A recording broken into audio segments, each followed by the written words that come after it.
Welcome to the Sales Influence Podcast, where we talk about finding the why in how people buy. I'm your host, Victor Antonio, and today we're going to tackle the cleaning business. Let's see if we can clean up in the cleaning business. So I got this question on YouTube, and I thought this is an interesting one to tackle. Again, give me your feedback, whether it's on iTunes, on Stitcher, or especially YouTube, on what you think of some of these questions that we're dealing with. And again, if I can't cover yours, I'm sorry. I just get a lot of questions. I do my best to find those questions that represent the majority of my audience, and it's not just something so specialized that it can't relate to anybody else. So anyway, I try to find relatable problems across the board, cross-section across different industries. This one is the cleaning industry, but there's some lessons in this problem that my friend is having. Now, I don't have the name in front of me. It just goes under Vacuum Guys. That's the name of his YouTube channel, Vacuum Guys. Anyway, it says, I'm in the cleaning industry and approached a building owner about cleaning the facade of his commercial building. He indicated that he would be interested in doing so once he had finished renovations, so I waited 2 months, then I followed up. We had a really great rapport during the first interaction. 2 months later, I scheduled a call with him, at which point he had completely forgotten everything we discussed regarding price. I presented the quote again, and he indicated that it was way more than he was willing to pay, especially since he had some recent financial losses and had not been able to complete one floor. I came back with an alternative cleaning plan at a lower price point, 45% lower, parentheses, and a 2-month payment plan. No response in 5 days. Is this savable or better to back off and try again later? Let me just run to the end of this one. You gave me two options here. Is it savable, better to back off and try again later? And I'll give you the third option. Let it go. Yes, let it go. Unless this deal is so huge, then maybe hang in there. And again, since I don't know the numbers, I'm at a disadvantage. But let's kind of walk through it because there's some interesting, sales dynamics that are going on in this interaction that I think we can learn from. So let me start at the beginning again. And again, I apologize for reading over, but I really want you to get this. He said, I'm in the cleaning industry and again wanted to clean the facade of this commercial building. He indicated that he was interested in doing so once he had finished renovations, so I waited 2 months, then followed up. Now, we had great rapport, and that's just a note, during the first interaction. 2 months later, I scheduled a call with him, at which point he had completely forgot about everything we discussed regarding price. Stop right there. So let me help you out, Vacuum Guys. There's something called the Ebbinghaus curve. The Ebbinghaus curve is all about retention and memory, what people can retain and what how much information they can hold in their brain and for how long. So here's some numbers, and I've talked about this in my past podcasts, but it's always worth repeating. The Ebbinghaus curve says something like this. People will forget 75% of what you've told them within 24 hours. Let me say that again. They will forget 75% of what you told them within 24 hours. So when somebody says, you know what, I'll think about it, they're not going to think about it. Within 24 hours, they've forgotten 75%. Worse, within 30 days, they'll forget 90% of what you've told them. Let me say that again. In 30 days, they would have forgotten 90% of what you told them. But it gets worse. You know the 10% they're able to recall? 50% of that is incorrect. So in essence, after 30 days, people only remember 5% of the information you gave them. And typically that 5% is very selective. In other words, they remember what they want to remember and they forget what they want to forget. Why is this important? Because in this, you mentioned you had great rapport during the first meeting. 2 months later, I scheduled a call with him, at which point he had completely forgotten everything we discussed regarding pricing. Duh, of course he did. And I'm gonna assume that you didn't do a proposal. So here's one of my suggestions. Did you hand him a proposal? Or was this just a general conversation? Did you just say, we do something and it's about, $1,000? If that's what you said, well, he's going to forget 75% of the information he gathered that day within 24 hours, and that might be part of that 75%.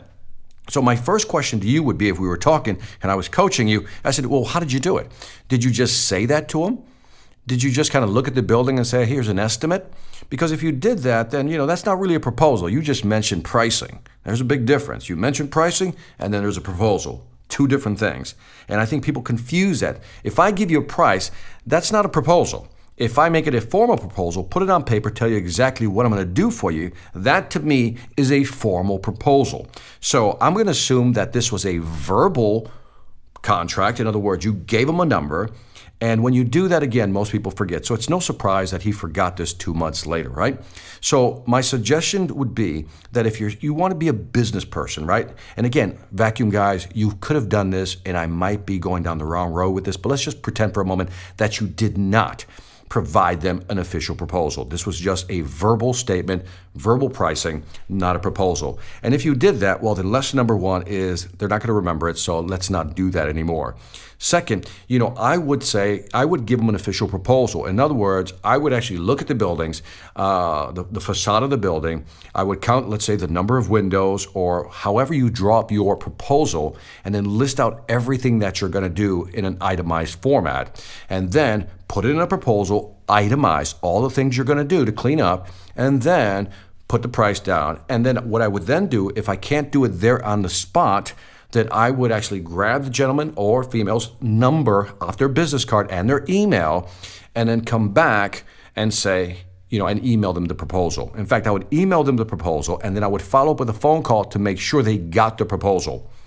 Okay? That way it sticks. Now, what happened to you is that they came back. Now, you said I presented the quote once again that he indicated was more than expected to pay, right? Let me see. He was willing to pay, especially since they had recent financial problems. Then you came back once he told you, whoa, that's more than I expected to pay, and I'm suffering some losses right now. So what you did is you went back. You said, I came back with an alternative cleaning plan at a lower price point, 45% lower, and a 2-month payment plan. Okay, so now let's think of this psychologically. Let's say you gave him a quote for, and again, I'll just say $1,000, let's say $5,000, sounds like a better number, $5,000. Now you come back at a rate that's 45% cheaper, which is almost half.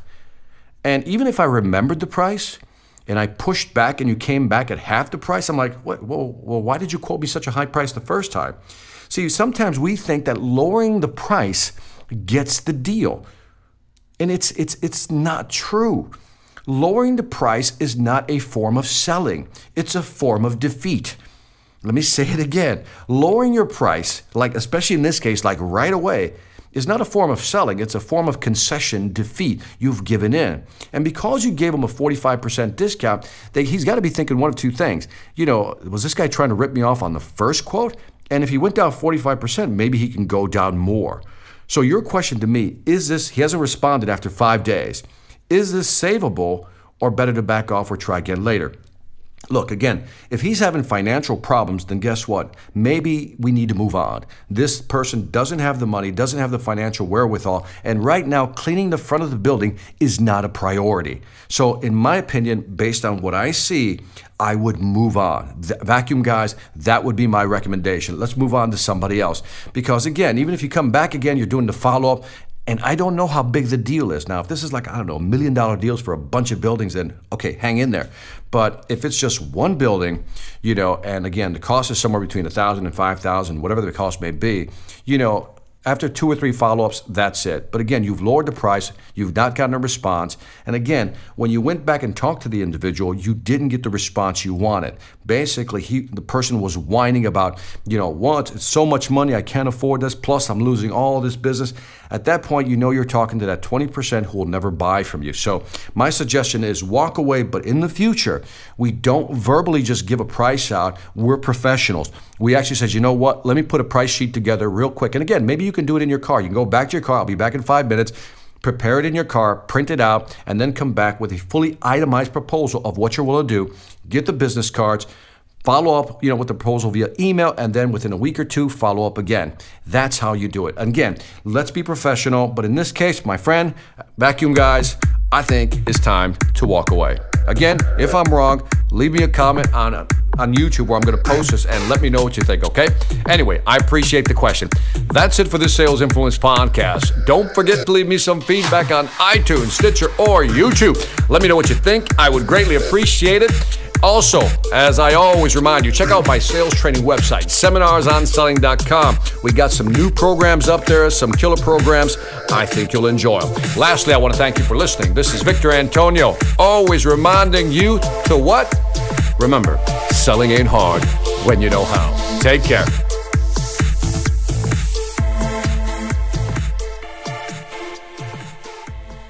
Hi, I'm Victor Antonio. I'm an author, sales trainer, and keynote speaker. I'm often asked, what makes a great speaker? Is it someone who delivers real content that the audience can use? Is it someone who engages the audience so they're part of the learning experience? Or is it someone who can motivate an audience to push them beyond their comfort zone and discover new abilities? The answer is yes. But the most important thing to remember is that I'm not there to look good. I'm there to make my client look good. Simply put, it's never about me, and it's always about them.